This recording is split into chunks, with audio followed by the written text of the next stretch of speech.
ফেনী শহরের বন্যার সেই ভয়াবহ পরিস্থিতি, গলা পর্যন্ত পানি, কিন্তু এখন কিছুটা পানি কমে কোমর পর্যন্ত হয়েছে, কিন্তু তারপর প্রচুর পানি। মানুষ খুবই অসহায়ের ভিতর দেখা যাচ্ছে, মানুষজন খুবই অসহায়। দোকানপাট, বাড়িঘর সব কিছু নিচতলা যা আছে সবই ডুবে গেছে।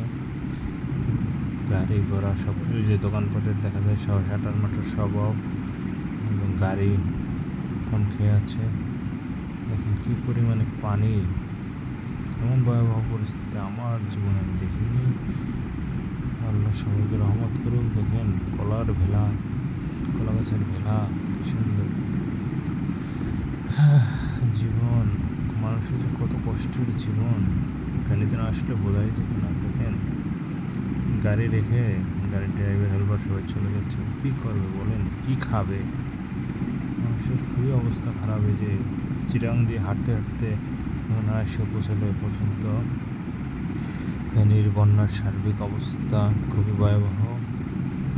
আল্লাহ ভরসা, ভবিষ্যতে যদি আর না হয়।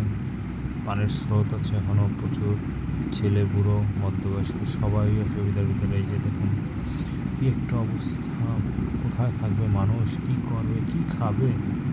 মানুষের কোনো না, বিশুদ্ধ পানির অভাব, প্রচুর বিশুদ্ধ পানির অভাব। পানি পান করতে হবে, বিশুদ্ধ পানি। সবাই দোয়া করুন। দেখুন মহিলারা কীভাবে কী করে। আমার ভয়াবহ পরিস্থিতি, পানির স্রোত আছে প্রচুর। দেখতে থাকুন, সঙ্গে থাকুন,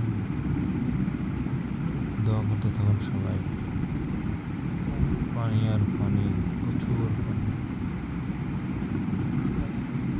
ইন্ডিয়া থেকে বাচ্চা দেওয়ায় এত পানির সংখ্যা দেখা দিয়েছে।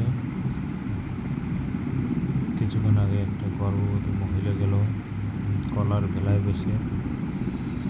যাক, সেই দৃশ্যটা নাই তুললাম।